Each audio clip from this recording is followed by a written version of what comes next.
Welcome, board members and manager, to this February 22nd, 2021 regular board meeting of the Board of Water Supply. My name is Brian Andaya. I would like to take a moment to take a roll call of the board members. When I see your name, please say aye. Vice Chair Kapoas Pro. Aye. Board Member Ray Soon will be calling in approximately 10 to 15 minutes. Board Member Matt Sword. Present. Thank you. Board Member Analehu Anthony. Aye. Board Member Jade Butai. Present. Thank you. And Board Member Roger Babcock will be joining us later, hopefully. All right.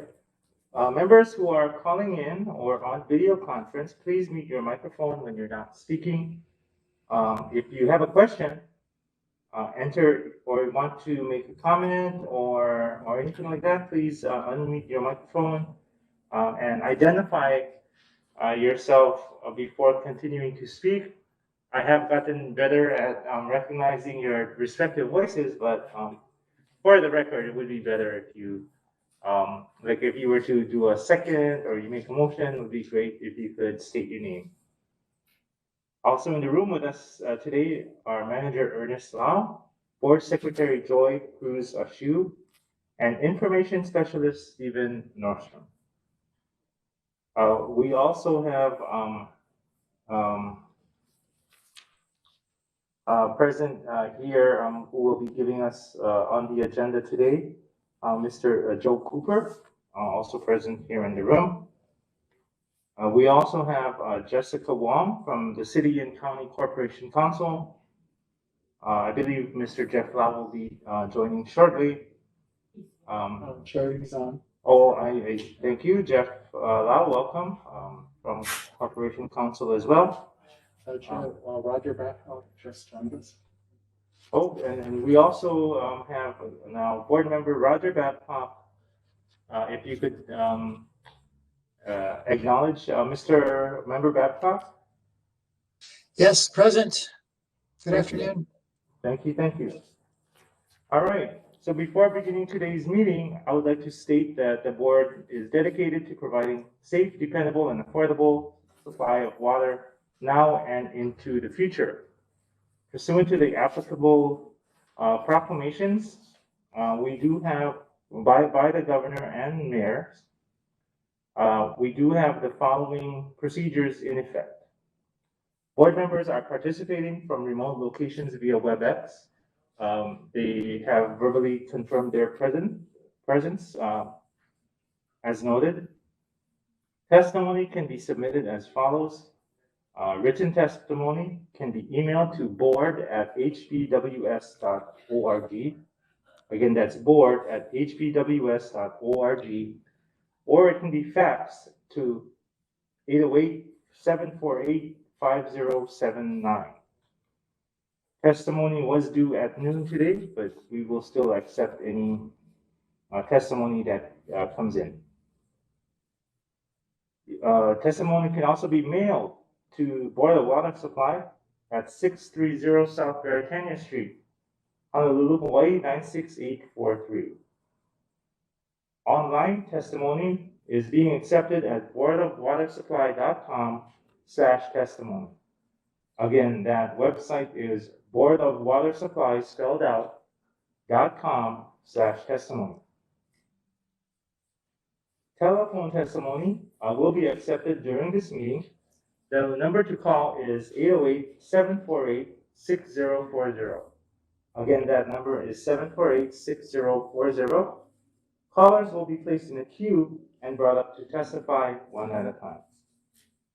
We regret that in-person testimony cannot be accepted due to the COVID-19 pandemic and the need for social distancing. All right.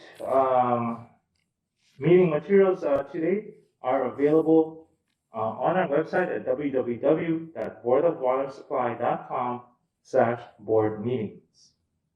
And finally, this meeting is viewable via live streaming on our website, www.boilwatersupply.com/live. All right, we have 3 items requiring board action today. The first action is the approval of minutes of the regular meeting held on January 25th, 2021.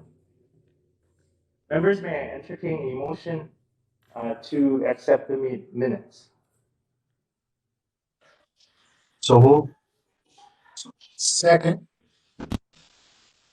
Thank you. I believe it was moved by Member Butai and seconded by Member Sword. Thank you very much. Well, hold on, Chair, I think that might have been Member Babcock being second. No, Mr. Chair, I was going to abstain since I wasn't there at the meeting on the 25th, so I didn't second that. Somebody sounds like me, maybe. Would that be Member Babcock? Was that your second? Correct. All right, I stand corrected. For the record, let the record show that it was Member Babcock that seconded the motion. Thank you. All right, I hope all of you have had a chance to review the minutes. Are there any comments or discussion? Mr. Nordstrom, do we have anyone testifying by telephone today? No testifiers by phone. And Madam Secretary, any testimony received, written testimony? All right, let the record reflect that there is no written testimony and no one on the line to testify. Members, any further discussion? Corrections, amendments? Okay, hearing none, I will call for the question.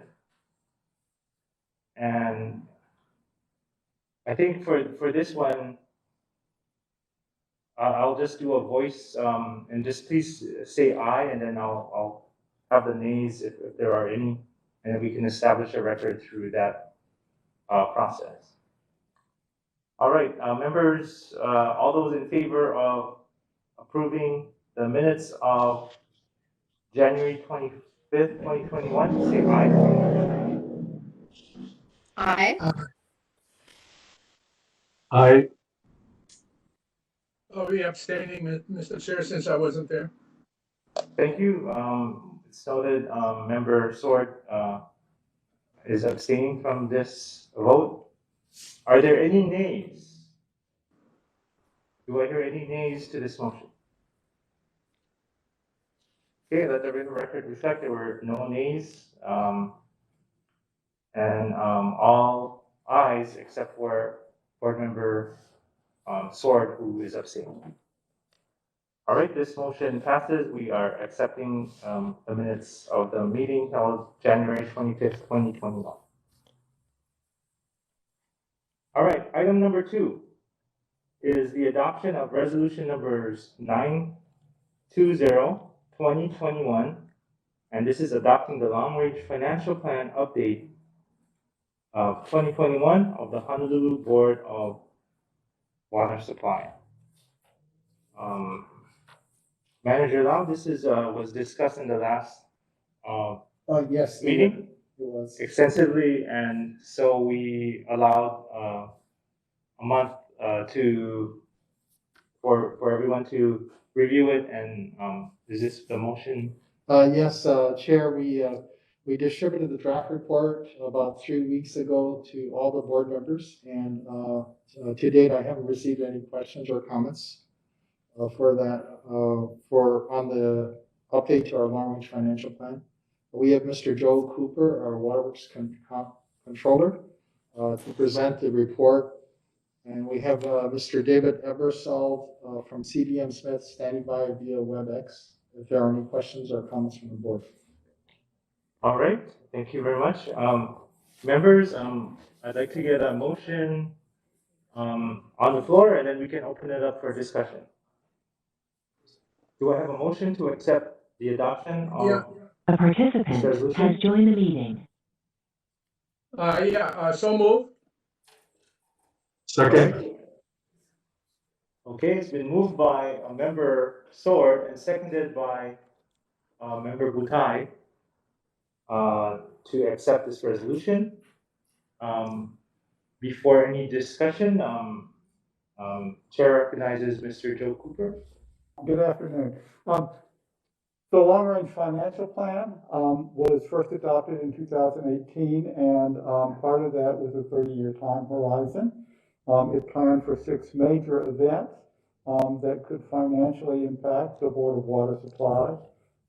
However, it did not plan for a global pandemic. And so last month, we made a presentation to the board and sent out the final draft of this plan, which did include planning for the global pandemic. We also analyzed the possible effects of the pandemic, and we concluded that the revenues for the Board of Water Supply will remain stable. The past due accounts have risen, but we view this as primarily a timing issue, and that the BWS can absorb any expected increase in bad debts written off. And so therefore, this will give us insight and information on evaluating the impact of COVID-19 and other stresses to our financial plan and to make informed decisions. And therefore, we respectfully request that the board approve our long-range financial plan update 2021. I'll be happy to take any questions or comments. Thank you, Mr. Cooper. As I mentioned earlier, we are taking public testimony. Madam Secretary, any written testimony received?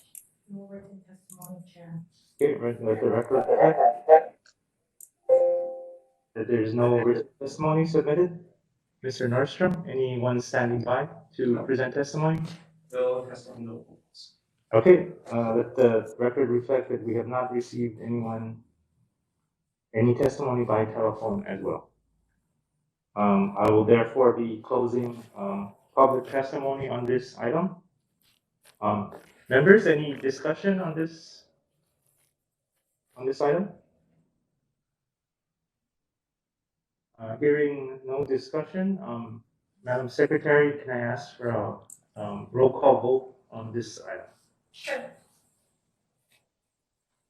Vice Chair Capozzo. Aye. Aye. Board Member Ray Soon. Aye.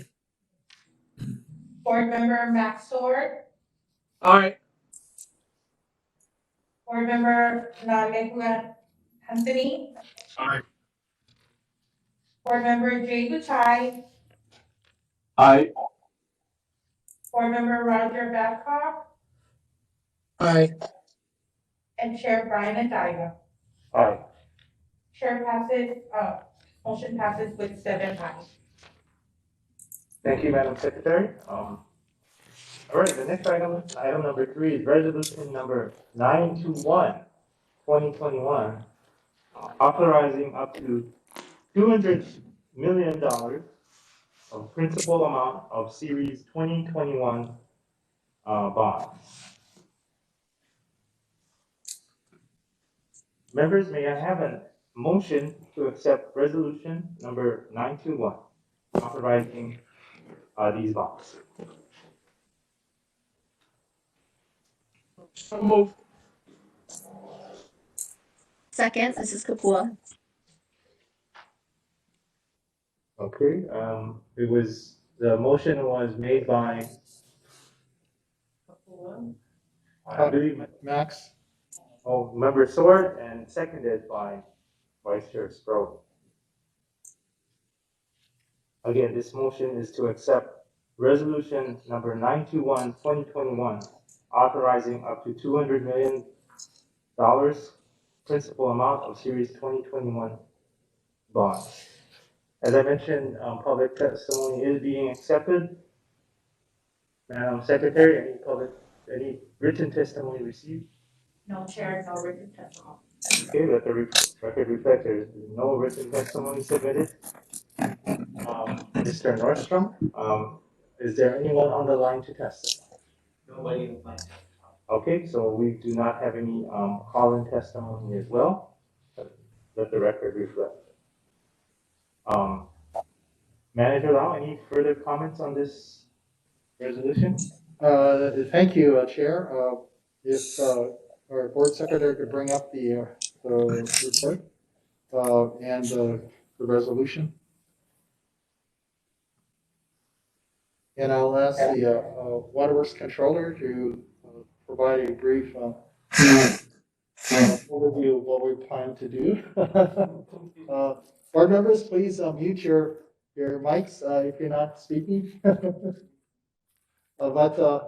Chair Andaya, what we are, this is to sell revenue bonds to help finance our annual capital improvement program.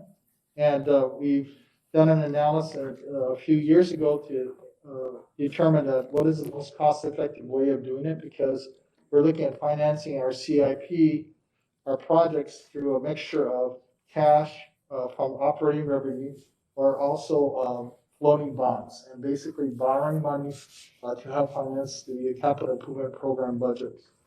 And over the long term, it's about a 50-50 split between the two. This year, we need authorization again, and we'll need this annually to actually go forward and sell bonds that we hope to be able to sell in the month of March. We just completed last week a presentation to 2 rating agencies, S&P and also Fitch, and we'll get their ratings back shortly from them. So far, I guess Joe, maybe you can actually go to the podium.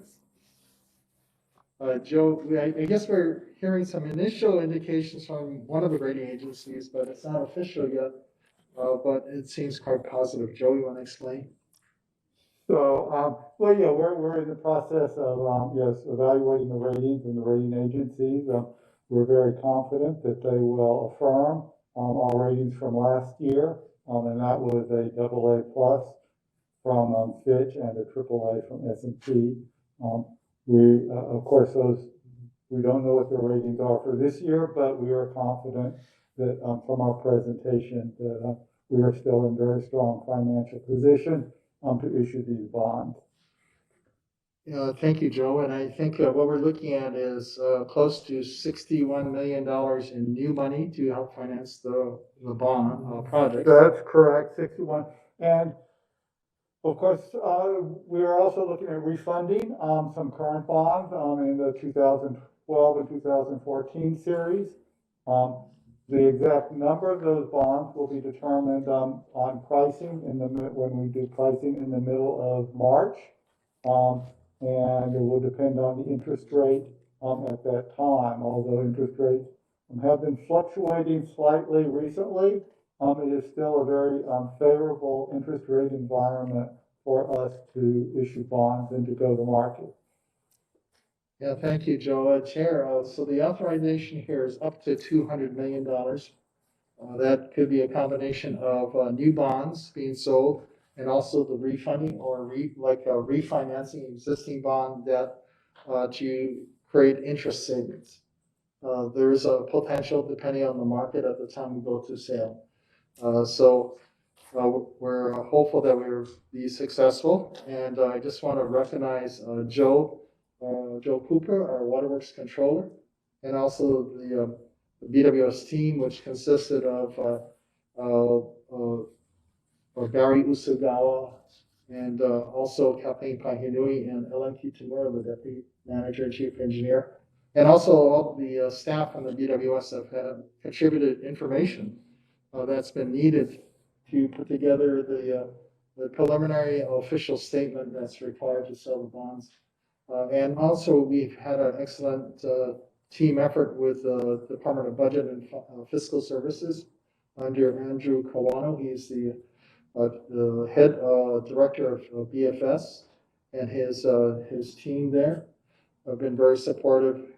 And our underwriter, bond counsel, attorneys, and co-managers have all done an excellent job so far. So We will be doing this every year. This is the second year. Last year, Joe and I were on the edge of flying to New York City for the bond sale. But at the last moment, I decided to forego that trip, which is very fortunate because that was about the time when the pandemic was really just starting to rage or get more widespread in New York City. So we did it remotely last year, and this year we did it remotely. And I think we're getting used to that process, and it's pretty efficient. So just good job, Joe. Thank you. We're available for any questions. Okay, for that, thank you, Mayor Lau and Mr. Cooper. For the benefit of our viewers, the feasibility of this bond offering is made possible in part because of the favorable interest rates that are prevailing, as well as our strong bond rating. Yes. Okay. Members, any questions, discussion?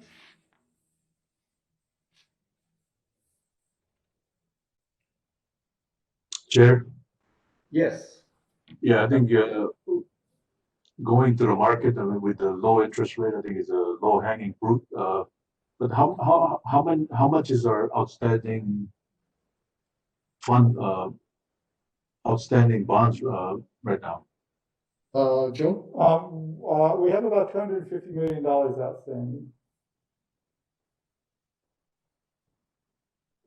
Thank you. Yeah, it's based on past bond sales. So it's based on past bond sales. And so, yes, we are projecting, as the manager mentioned, we do have a aggressive water master plan, which we're hoping to implement. And this is all part of actually the long-range financial plan where we determine the best method to fund that water master plan over the next 10 years. And it does entail the most affordable way to do that is to issue bonds. And so we're really getting the hang of it now, I guess, and it really is a group effort. And the bond rating is not just, a financial rating, but it's really a reflection of the management and governance of the Board of Water Supply. Yes, that's very true. It includes the leadership of the Water Board in setting financial policies and planning direction, and also the willingness for the board to adjust water rates and as necessary to take care of our water system for our community. So thank you also, board members. This is Ray. I have a couple of comments. I understand that we did this last year. I don't recall.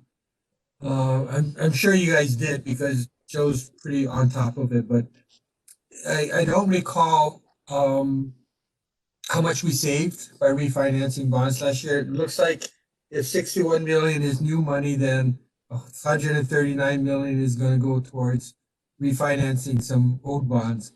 Will you please report back to us once you know what we're selling new bonds at, how much savings there were, as well as what the cost of floating these bonds are, so we can see what, I'd love to know how much we're actually saving at the end of the day. Thank you, members, and we be sure to set that for maybe the April board meeting, which will be after the bond sale. Yes, is consummated at the end of March. Yeah, we can certainly do that. Off the top of my head, I believe our present value savings last year was in the range of about $5 million. Again, we're not sure what our present value savings for refunding this year will be, but it will be a significant amount. And we can also report the cost of issuing bonds at that time too. Be glad to do that. Thank you. Yeah, thank you. Okay, any further discussion? All right, hearing none. Secretary, could you do a roll call vote, please? Thanks, Joe. Vice Chair Sprouse, Aye. Board Member Ray Sood, Aye. Board Member Max Sword, All right, Board Member Nalegu Anthony, Aye. Board Member Jay Butai, Aye. Board Member Roger Babcock, Aye. and Chair Brian Anaya. Aye. Chair, motion passes with 7 ayes. Thank you very much. Thank you, Madam Secretary. Thank you, board members. We will now move into the next phase of our meeting today, which is the items for information.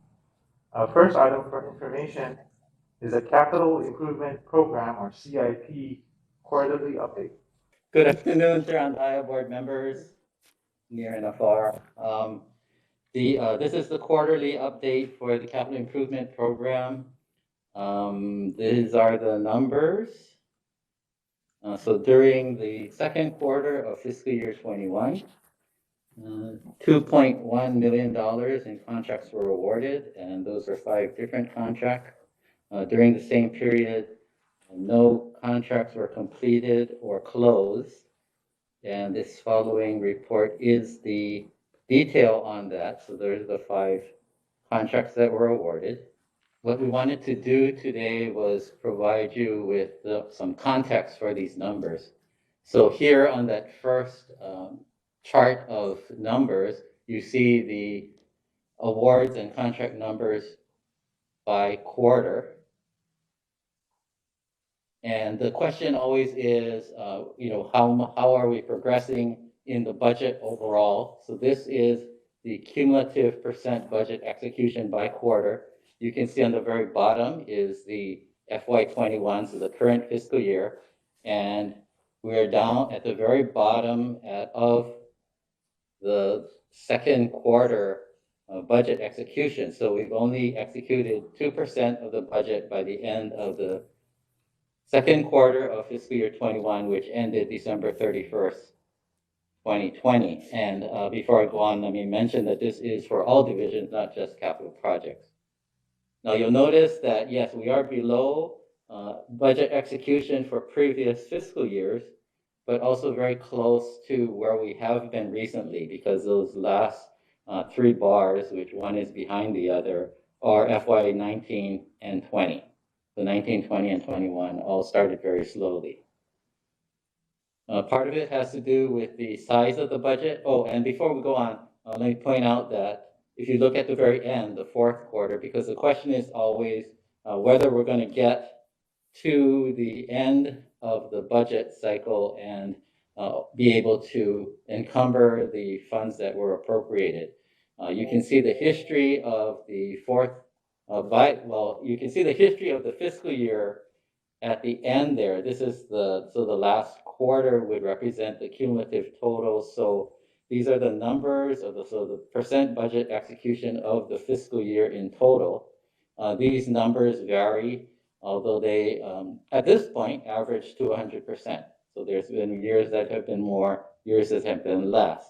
Now, I think one year that stands out is the green, which is FY17, where, as you can see on the end, we execute 130% of the budget.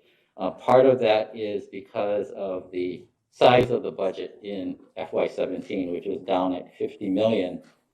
It is an anomaly. We have been up in the 100 millions. And in fact, as I think I mentioned last time, this is the largest CIP budget for in Board of Water Supply history, and we're 169, and this is just the project total.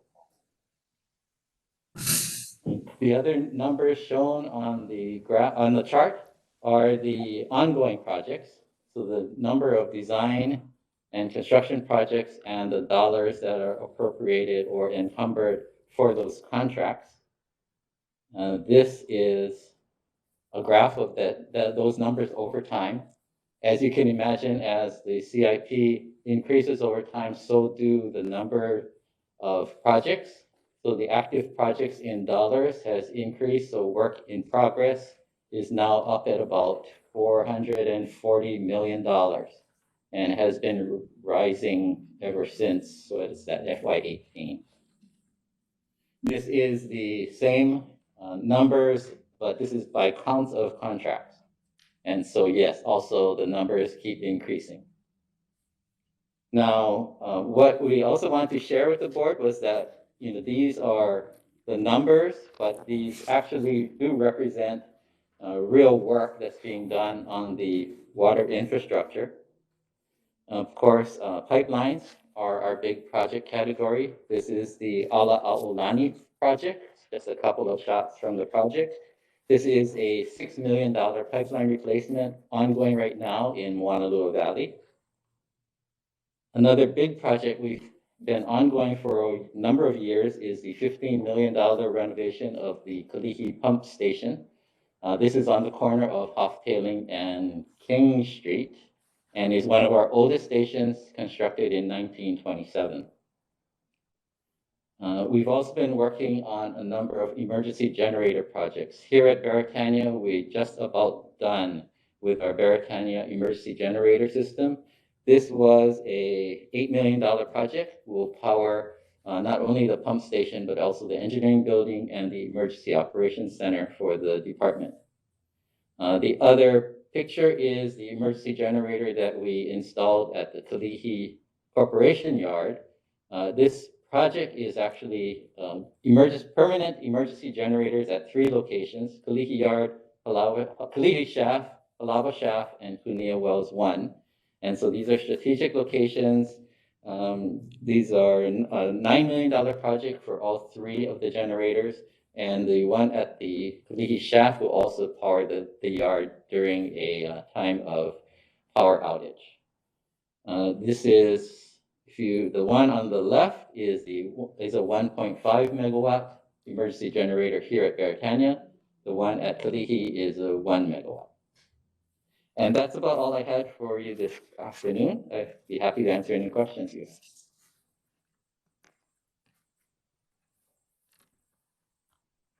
have. I have just for the benefit of our viewers again, this ramp up in CIP funding and the reflection in the active projects in dollars as well as number of projects, is this in relation to our long-term plan to increase pipeline replacement? Yes. Thank you.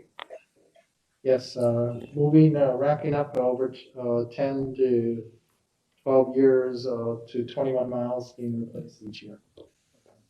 Yeah, I have a question. This is Ray. Yes. Jason, you're right. We always ask every year why we start so slowly and end so briskly. I guess the natural question is what I'm going to ask, and that is there anything that's going to prevent us from meeting our projected budget? Are there any issues that you're worried about for us to, at the back end of the year, meet where we want to be? Because we're not going to get to 21 miles unless we meet these needs. Yes, you're right. We are a little behind this year, and it is a number of reasons. One of which is, of course, has to be the pandemic. Not only the impact on our staff, but also a lot of our project schedules are dependent on agency approvals, permit applications and approvals. So those have been slow. They have been, we have been waiting for quite a few of those before we go to advertisement. We may have to go to advertisement in advance of receiving the final approved permits. But that's something we want to avoid, but sometimes is unavoidable. I think the last year, which was a big CIP, also extended our staff. So there is a rebound effect, I think, in the first 2 quarters of this current fiscal year. We are very much approaching the capacity of the existing staff. So we have to continue to recruit. A lot of our vacancies are at the experienced engineer level, CE4s and 5s and EE4, that we'll need to fill quickly if we want to progress along the road of increasing CIP. Thank you, Jason. Members, further questions?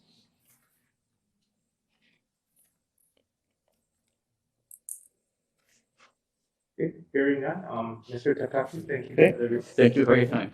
Thanks, Jason. All right, next item is financial statement and supplementary information with independent auditors for fiscal year ending June 30th, 2020 and 2019. Chair recognizes Mr. Joe Cooper, who I believe we also have our auditors from NNK here today. Yes, thank you. Good afternoon, Chair and Dia, board members. We're required by the revised city charter to complete a financial audit and an audit of our federal awards every year. And we have done this. Our auditors for this year has been NNK CPAs, and they have issued an unmodified opinion and indicated there were no material weaknesses in our internal control system. With that, I'll turn it over to our auditors who will make the presentation, Mr. Lawrence Chu and Ryan Iwana. Thank you. Well, good afternoon. My name is Ryan Iwana. I'm a senior manager with NNK CPAs. I'm here with Mr. Lawrence Chu. He's the principal on the audit engagement. And we're here to present the results of the 2020 audit of the Board of Water Supply. So I want to briefly start off by discussing the general scope of services related to the 2020 audit. There were two primary objectives related to our audit services. The first was to express an opinion on the fair presentation of the financial statements of the Board of Water Supply for the fiscal year ended June 30, 2020. The second primary objective was to express an opinion on compliance with applicable federal requirements that could have a direct and material effect on the Board of Water Supply's major federal program for the fiscal year ended June 30, 2020. Our audit was performed in accordance with auditing standards generally accepted in the United States of America, the standard applicable to financial audits contained in government auditing standards, and the audit requirements of the Federal Uniform Guidance. So, brief summary of the results of our audit. We're pleased to report that we were able to issue an unmodified opinion on the Board of Water Supply's 2020 financial statements, which means that, in our opinion, we believe that the financial statements were fairly presented in all material respects in accordance with accounting principles generally accepted in the United States of America. As part of our audit, we are required to gain an understanding of the Board of Water Supply's internal controls that are relevant to financial reporting. We did not report any material weaknesses or significant deficiencies in internal control over financial reporting, and we did not identify any material non-compliance that could impact the Board of Water Supply's financial statements. With respect to the federal awards compliance audit, we were also able to issue an unmodified opinion on compliance for the Board of Water Supply's major federal program. In 2020, similar to prior years, the Board of Water Supply's major federal program was a capitalization grant for drinking water state revolving funds. These are the SRF loans that pass through the State Department of Health. And so we issued an unmodified opinion on compliance with that program. We did not report any material weaknesses or significant deficiencies in internal control or compliance, and there were no audit findings disclosed that are required to be reported in accordance with the Uniform Guidance. As I mentioned here, this is just kind of a summary of the Board of Water Supply's 2020 major federal programs. As mentioned, it's the State Drinking Water State Revolving Fund Loan Program, similar to the prior years. The dollar threshold used to distinguish between larger Type A programs and Type B programs was $750,000, consistent with the prior year. And the Board of Water Supply qualified as a low-risk auditee in fiscal year 2020. As I mentioned earlier, there were no financial statement or federal award findings and question costs that we reported in connection with the 2020 audit. So overall, a very clean, a very good results from the audits. Does anybody have any questions on the results of our audit?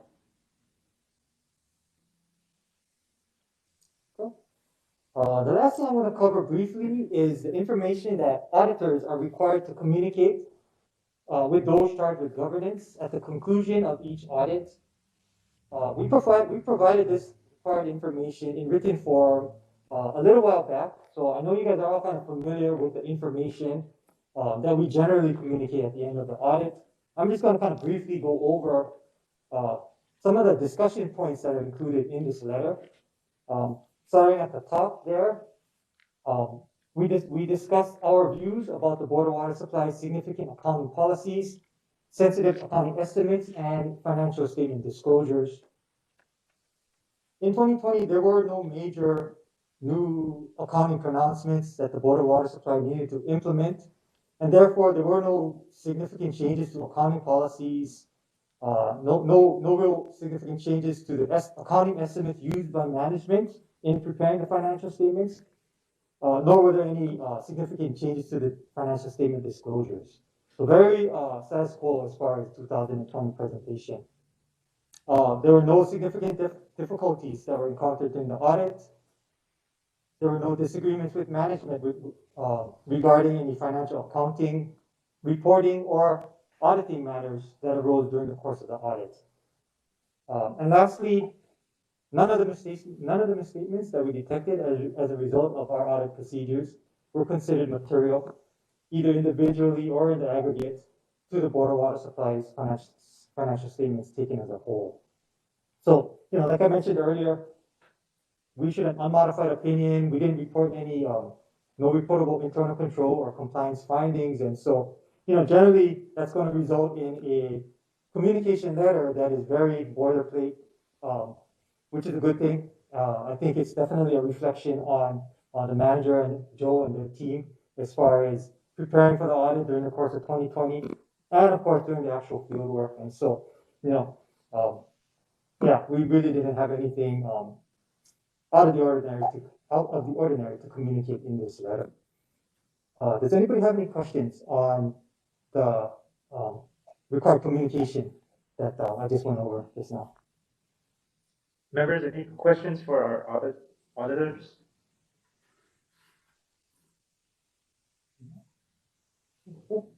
Okay, great. So yeah, we just wanted to take this moment to thank the manager, Joel, and the Board of Water Supply's team, especially the finance team. As we all know, 2020 was a difficult year, and there were certainly challenges in conducting the 2020 audit virtually for the first time. We all had to learn, do things differently, and definitely Joel and his team, they did a great job preparing for the job, responding to our requests and things of that nature, and really made the audit about as smooth as we could have hoped for, given the circumstances. So thank you so much. We appreciate all of the help and all of the support that you guys provided to us during the course of this audit. Thank you very much. Thank you, Larry and Ryan, on doing an excellent audit. We, of course, want you to be objective and thorough in your audit, and thank you for doing a good job. I do want to recognize also, Joe Cooper, our Waterworks controller, and Leanne, his assistant, and also the rest of the finance team that basically every year they gather the information, they answer to the questions, they work with the auditor to complete the audit. So thank you. Good job, Joe. Thank you. Thank you. Thank you very much to Lawrence Chu and Ryan Shiwane from KCCA's. At this time, I also want to recognize the department led, of course, by Manager Lau, Mr. Joe Cooper and his finance team, and everyone who made this clean audit possible. Always a good thing to have. All right, moving on to the next item is the financial update for the quarter ending December 31st, 2020. Chair recognizes Mr. Joe Cooper. Good afternoon again, Chair Hendaya and board members. This is our quarterly financial update for the second quarter ending December 31st. This is the financial performance report for the last 6 months ending December 31st.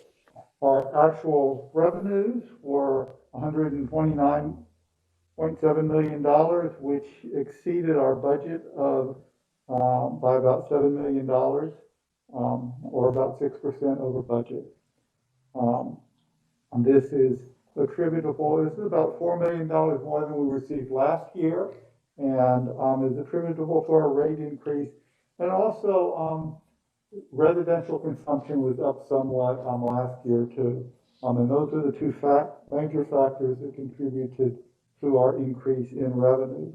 And as I mentioned earlier, that's one of the reasons that we have very stable revenues, and that's one of the reasons that affects our bond rating and our favorable outlook even during the pandemic. Our operating costs were $92 million, which were about $8 million or 8% under our budgeted costs. We have been making a concerted effort to reduce our operating expenses due to the uncertainties related to COVID. And this leaves our net revenue at $37 million, which was $15 million over budget. So in general, although our costs are up, our revenues are also up, and our revenues have exceeded our budget and last year. Both good signs. To dive in a little deeper into some of the cost drivers, of course, personnel was $22 million or $3 million under budget. This was due to, again, vacancies that we're waiting to fill. Services, so materials and supplies was $30 million or about $4 million under budget. Equipment was just over $500,000 or about $600,000 under budget. And our debt service was $13 million or about $1 million under budget. This was this budget variance is due primarily to estimating our SRF debt service, which has several loans that come in after the budget cycle has been closed. This slide shows a breakdown of our total operating costs as a percentage. Our one largest category of cost is material, services, and supplies, which account for $32 million, 32% of our total operating costs, or about $30 million. The next largest category is fixed costs, which account for 29% of our costs, or about $27 million. This is up slightly from last year, about $100,000. This is followed by personnel services at 24% or $22 million. And finally, debt service at 14% or about $13 million as percentage of our total budget. This slide compares our operating costs to our budget. This is our vacancies, material, services, and supplies, and equipment are all under budget. Our debt service is slightly over budget, and our fixed costs are essentially on budget. So this reflects that we're doing well in managing our actual costs to our budget. This slide shows our operating costs on a month-by-month basis and also a cumulative year-to-date basis. And so year-to-date, our operating costs are 7.6% under our budget. This is really running pretty close to our budgets from previous years. Let's see, October electricity costs were somewhat higher in October, and that drove our actual up, and also in, let's see, in December as well. And then finally, this shows our revenue as a percentage, our revenue on a monthly basis and also year to date. And this shows that year to date, our revenue is 5.8% or almost 6% over our budgeted revenue. The blue bars show our actual revenue, and the red bars show our monthly revenue. Our water consumption and billing was higher in October. I also have, one thing we discussed, I think in December, and part of our long-range financial plan is the effects of COVID. And so, we think that really the primary effect of COVID is having it on the delinquency rate and the impact of our customers. And so we want to continue to examine that, as that is a serious concern to the Board of Water Supply. I think I've stated before that really our delinquency rate really hasn't changed that much over the course of COVID. But the past due accounts and the amount of past due bills has gone up somewhat. And so this slide illustrates that. The top, I guess that's kind of a light purple, is the past due accounts of residential customers. And you can see that in March, they start to go up somewhat dramatically. And the lower bar is the past due accounts for commercial customers. And also in March, they start to go up. We do have hopeful signs. As we have mentioned, we do have a moratorium on shutting off water during the pandemic. And our customer care division is working hard to reach out to customers to bring their accounts current and to establish payment plans. And I think we can see the effects of those because in roughly it looks like in September, the commercial past due accounts started to decline, and more recently in November, our residential past due accounts are starting to decline. So it's still preliminary, but we are starting to see past due accounts come back into line. And again, this was a major focus of our long-range financial plan update to analyze when we expect these to come back into more of the normal range. And that concludes my fourth quarter, or my second quarter financial presentation for 2001.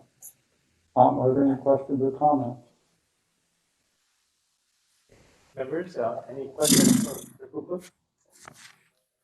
Just real quick, the debt service item, we're a little over budget. Can you tell me a little bit more about that? Yes, we're in the budget process right now, and so we get our amortization schedule for SRF loans actually after the budget process is underway.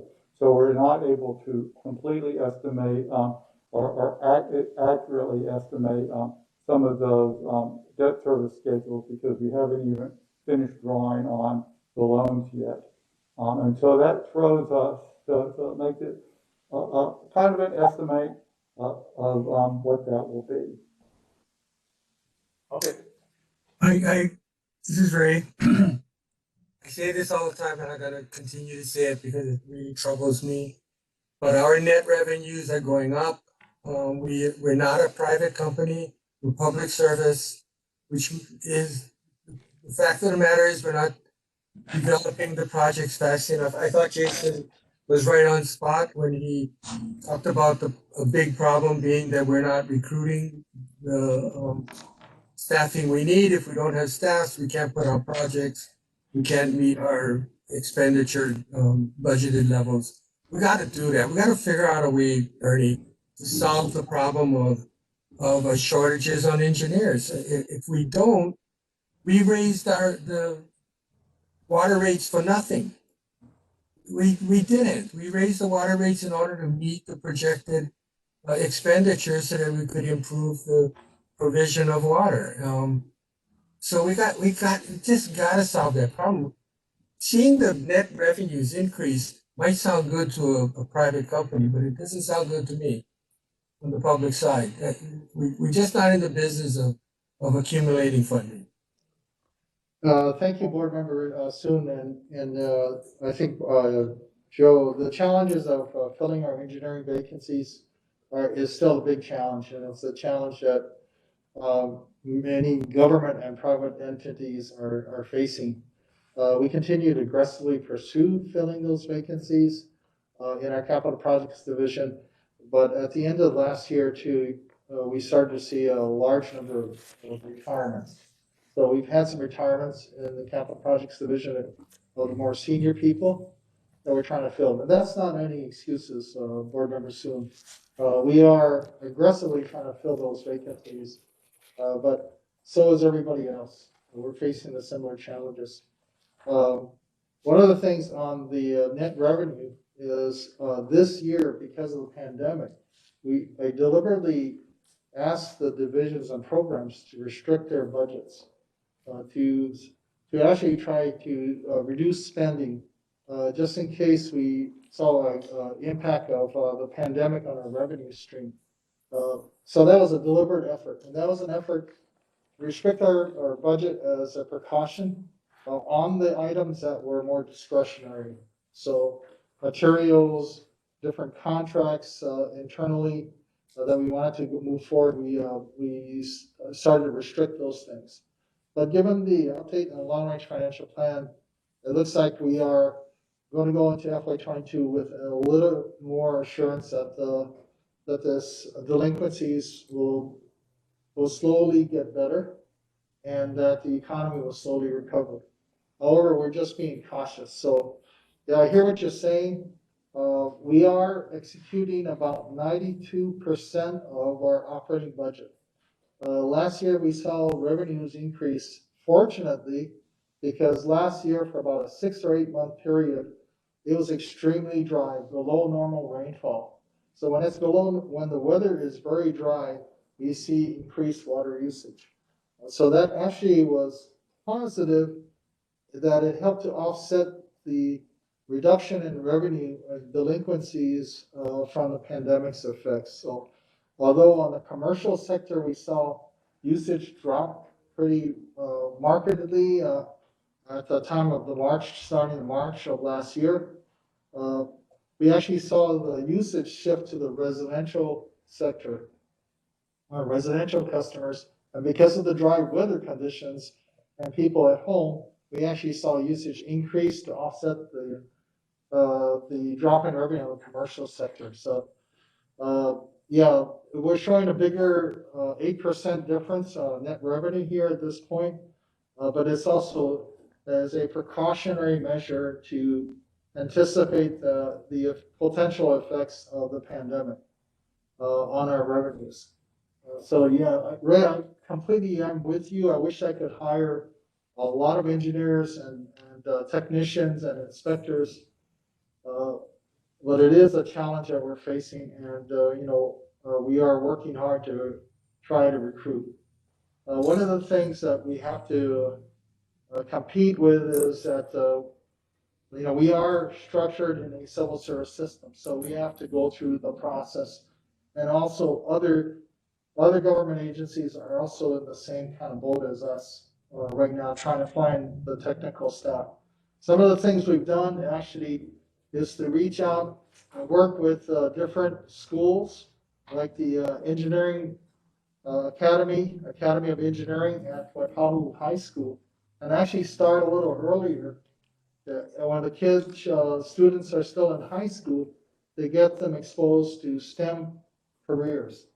And that's working with other government agencies like the Department of Transportation and also the private entities. They try to encourage them to look at careers in the Board of Water, potentially in the Board of Water Supply in the future. So those are some of our efforts. I haven't solved the challenge of finding engineers, especially experienced engineers, because right now I think the demand is greater than supply. And it's, Obviously, I've been around a long time and around government a long time. This is a problem that we've had for many years. We got to get creative, and we got to keep our foot on the pedal and not be satisfied with the explanations we have. HR has got to loosen up a little bit. We got to work with unions, maybe. I don't know. It's a problem that is has been around for so long that there's got to be solutions. We have, coincidentally today, later in the agenda is a report from Michelle Thomas of our Human Resources Office. We have approached the city personnel department about trying to do some, hiring programs at the state governments. Actually, Department of Transportation is implementing the Wiki Hire program, and it is a kind of a paradigm shift to actually try to loosen up and make the recruitment and hiring process a little bit more flexible. But we continue to kind of push on those things. So I'll defer to Michelle later in the agenda for a bigger discussion on this. Ray, I am open for suggestions on how we could do this better. We hire student engineering interns right out at the University of Hawaii while they're still juniors and seniors. We actually start to try to recruit potential engineers, full-time engineers for the future by actually starting at the university level. And we're actually trying to reach back now into the high school level by participating in the STEM programs. Yeah. And that's trying to increase the supply and actually encourage people to go into engineering careers in the future. That's good. Thank you. Thanks. Members, any other comments? Chair, maybe I could request, maybe board member Soon and I could have a follow-up with a discussion later, and I'm very open to his ideas that he might have. Sure. Okay. Sure. Absolutely. I'll give you a call, Ray. Thanks, Ernie. Okay. Absolutely. My comment on this would be on the revenue, the 6% variance between the actual and the budget. I don't know, maybe if you can look into it prior years, what the record has been in the prior years. I believe 6% it's an improvement from prior years. I believe so. I'm not sure. Yeah, I think usually the revenue and projected revenue in the budget is a little closer than. Yeah, and I don't have the specific percentages in front of me, but I certainly hear Member Soon's comments too. In general, we have made incremental improvements in our budgeting process. I see the variances have gotten smaller than they were in the past, but at the same time, there is still room for improvement. Yeah, I recall this revenue spread being over in double digits. It often has been 10 or 12%. A number of years ago, where we have made deliberate changes to narrow that gap. Yeah. On the expense side, what I would say is maybe loosen up a little bit on the restrictions, and maybe even look into further investments in technology, PR advertising to attract people to apply, things like that. Since we and some of this, just looking back at operating expenses directly, I mean, last year our operating expenses at this time were $81 million. So this year they're $92 million.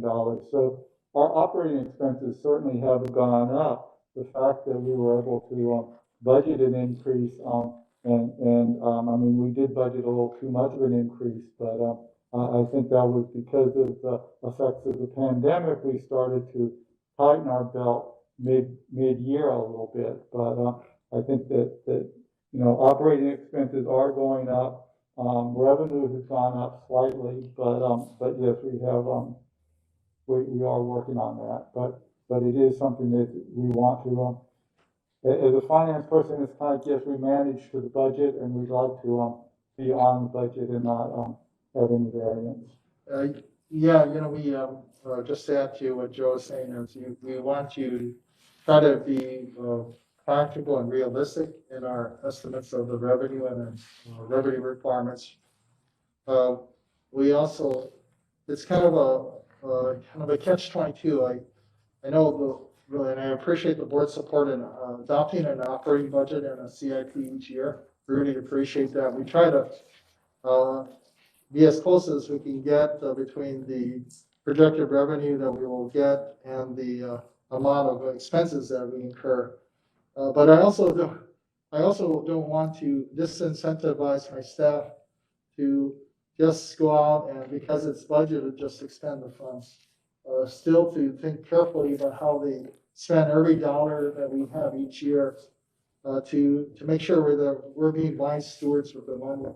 And even if it means, I know I get questioned about expenses versus budget, the delta or difference between the two, but we still do encourage the staff to be as efficient as they can be and to think about how they spend the ratepayers' funds each year. Thanks. I will just rest my case. And Ray, I look forward to giving you a call later and discussing this again. I appreciate it. Next up is Ms. Michelle Thomas, Executive Assistant, Human Resources Office, with our recruitment status. Good afternoon, board chair and board members. I'm here to give the recruitment status report for the period of November 2020 through January 2021. For the period of November 2020 to January 2021, we had 7 new hires, 6 promotions, 2 demotions, 19 separations, 44 new approvals to fill, and 2 canceled requests. As you can see by the graph that is before you, we are closing the gap on our vacancies. Unfortunately, we did have quite a few retirements that occurred last quarter, which is typical at the end of any calendar year when folks decide that it is time for them to move on to other endeavors. So we did have quite a few retirements, but we also were very active in our recruitment. If you go to the next page, you will see that we had over the last 3 months increasing positions under recruitment, and we continue to do so as much as we are able to, and move forward in trying to fill our vacancies within what limits and constraints we have available to us. We do have historical positions that are very difficult to fill, so we do recognize that certain positions, such as our engineering positions, are very difficult to fill. So we have tried to reach out to varying different agencies outside of the Board of Water Supply, including our counterparts on the city side with the Department of Human Resources on different means for us to be able to try to fill those positions and attract candidates. And as you can see, we are aggressively trying to recruit for those positions. The unfortunate part that we have right now is that the city is slowing down on their hiring process.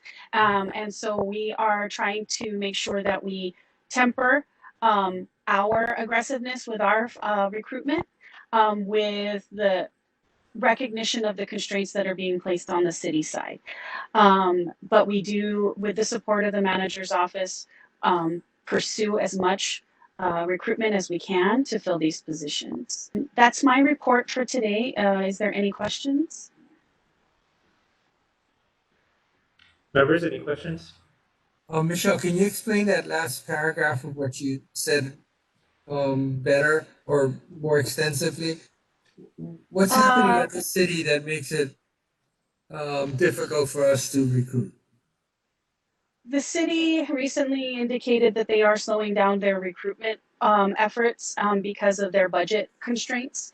And as such, we are still trying to move forward with our recruitments. However, we do recognize that with the city moving, slowing down their recruitment efforts, that it may mean that there may be more scrutiny of the Board of Water Supply in our recruitment efforts. Ernie, did you want to provide further details on that? Yes, I can. I think the city is a challenge, and what we've seen is information that on their hiring practices, they're really trying to be much more selective and careful in their hiring to try to balance the budget. Not exactly sure what the budget drivers are, but we recently were informed, it doesn't necessarily apply to the Board of Water Supply. However, we anticipate that as we work with the city's personnel department, that the same level of scrutiny that's being provided to other city departments that are under the mayor would also be the level of scrutiny that they probably would put us through too. So I think what we want to do is do our due diligence, make sure that we continue to move forward in critical positions, but be prepared to actually provide a stronger justification for those positions. So that's kind of the situation with the city. Has either the mayor or the council asked us to? No, not yet. They haven't yet, but we're just also trying to be very careful. Doesn't mean we want to slow down on, especially like our technical staff. We want to continue to pursue those, but we do have to be careful maybe in other positions and be prepared to provide a stronger justification. The city's budget they're just starting to go through the budget process right now with the city council. And they're looking at likewise, the FY22 budget. So we're doing the same thing, but we're just also being very careful on how we do this.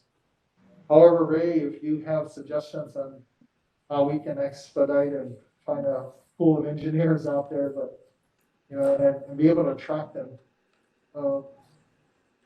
You notice on this report too, December we had like 15 retirements. Yep. We're seeing and not all of it's in the engineering area, but across the departments, more senior employees.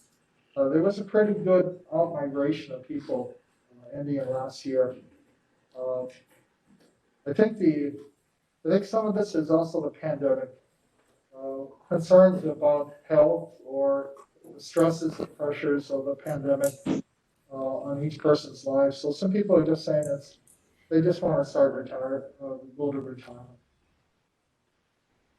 So Yeah, Ernie, this is Max. I have two questions. One, what kind of scrutiny are we talking about in terms of the recruitment? That's my first question. What we see in the information we get from City DHR is really the need to provide much more justification on positions because they're trying to basically slow down their hiring and be very selective and careful with it because understandably they're trying to address their budgetary requirements. Yeah. Okay. Well, I understand from their part, but in our part, we're trying to recruit people to fill in retirements that and in all due respect, I mean, yeah, we have our own budget, and we're working within that budget. So I'm not familiar with as well as Ray is in terms of the city workings on hiring, but it seems that the second part of my question is that we're being careful. Are we? And if I can be blunt, are we being careful about not stepping on somebody's toes at HR and not moving forward with our recruitment that we really need? We're still moving forward with those recruitments. We're just preparing for greater scrutiny on our request. Even though we're semi-autonomous, we'll still move forward on our critical positions. I've just asked everybody to be very careful and make sure they justify it fully, anticipating greater scrutiny. I know. So the other aspects of this, board members too, is that in the next year, we're going to start and we're going to put it in our budget proposal to actually start the next rate study.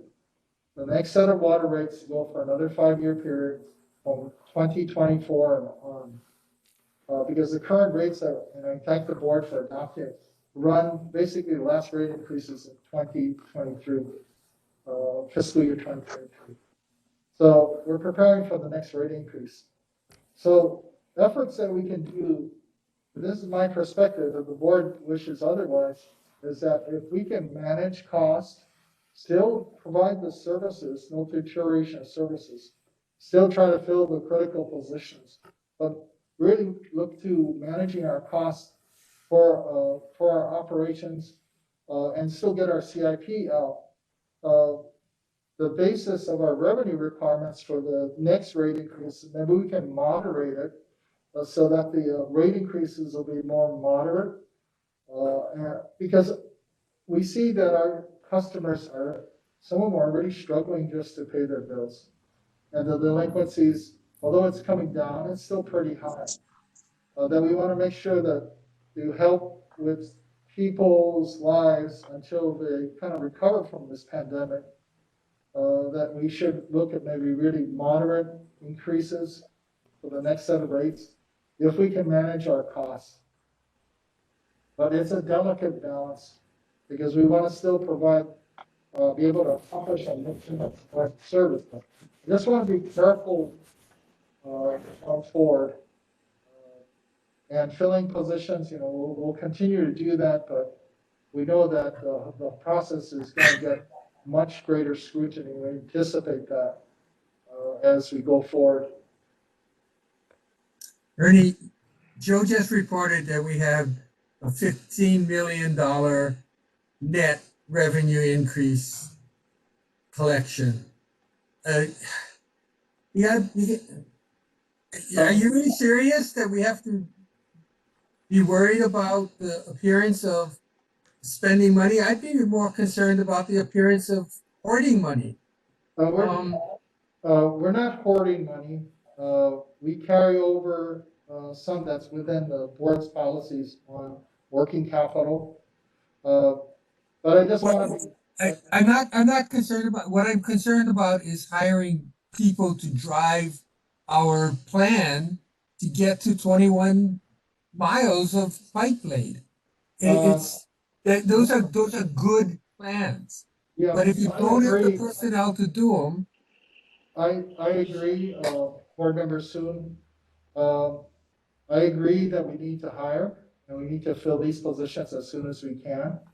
The process we're going through is going to become a little bit more stringent in anticipation that we have to go through the hiring process. We have to work with the City Department of Human Resources too. And so understand that, but it doesn't mean that we're going to freeze hiring. We're going to move forward, but we're just going to be prepared for a much more rigorous process going forward. And we'll still push for trying to fill these positions. Please don't get me wrong. I am for hiring engineers and filling all those vacancies and getting our CI, making sure we build capacity.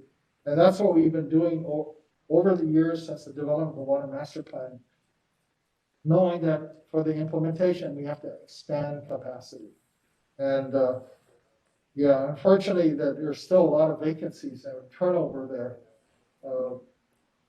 But we are trying to fill as much as we can and build more capacity to deliver a larger CIP program.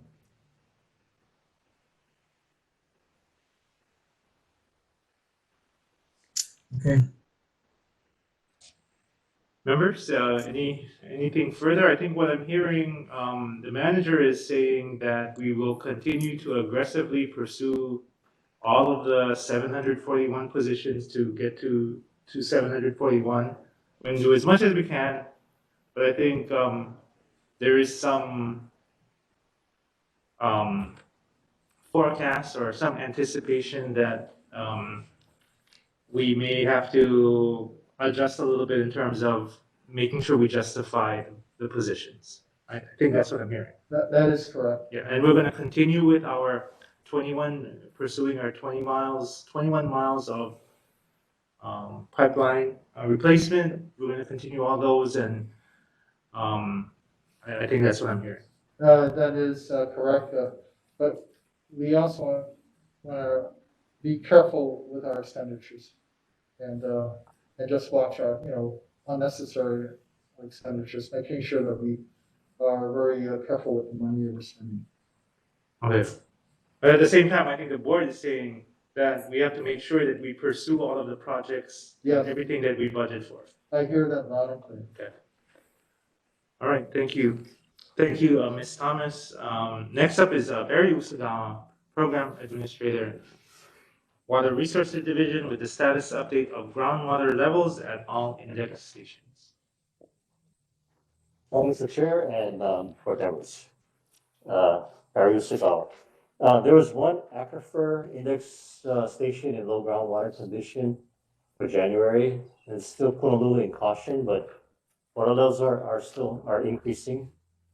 The monthly production was 128 million gallons per day, which is below the 5-year monthly average. Rainfall in January, as we said last month, was high. It is 194% of normal.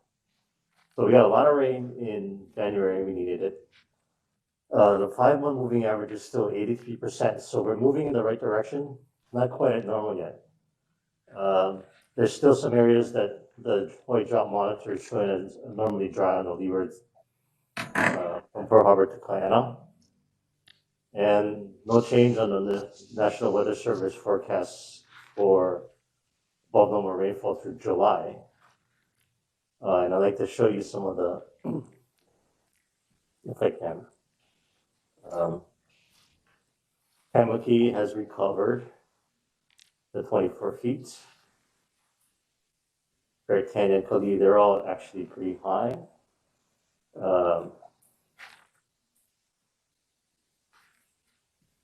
As we get to windward, this is Punalulu, where we're showing it's still in the caution, but it's on an increasing trend, it looks like.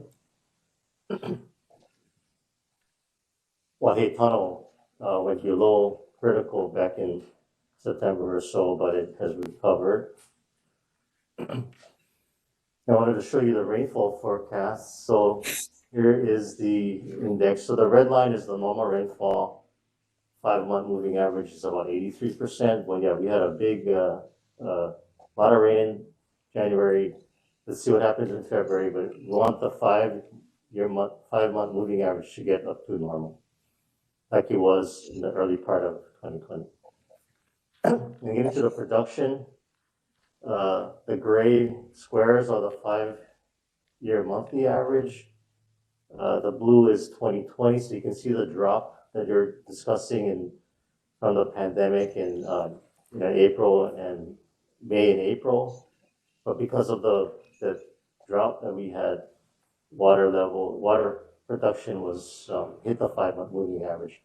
We're about 2.5 lower because of hotel occupancies are lower because of tourism, but we expect that to recover as as the vaccinations and the kick in. So anyway, that's my report, and if there's any question, I'd be happy to answer. Members, any questions? Okay, thank you very much for the report. Last is Mr. Mike Fuke, Program Administrator, Field Operations Division, with the Water Main Repair Report for January 2020. Good afternoon, Chair and I and board members. During the month of January, we had 25 main breaks. The average time that took us to repair the 8 to 12 inch was approximately 17 hours. The leak detection team surveyed 20 miles during this fiscal year. They surveyed 101 miles. The 20 miles, they found 2 main leaks and 2 service line leaks. The main leaks for the fiscal year, they found 18, and so far for the service leaks, this fiscal year, they found 7. That's basically my report. I'll be glad to answer any questions that you may have. Members, any questions? Hearing none, thank you very much for that report. Yep. Right, this brings us to the end of our regular agenda. We do have an executive session. Can I have a motion to enter into executive session? This is Max, so moved. For Okay. a second. Okay, this has been moved by Member Sword, seconded by Vice Chair Strode, to move into executive session. All those in favor say aye. Aye. Aye. Aye. For the record, we have all ayes, no nays, no abstentions. Motion passes.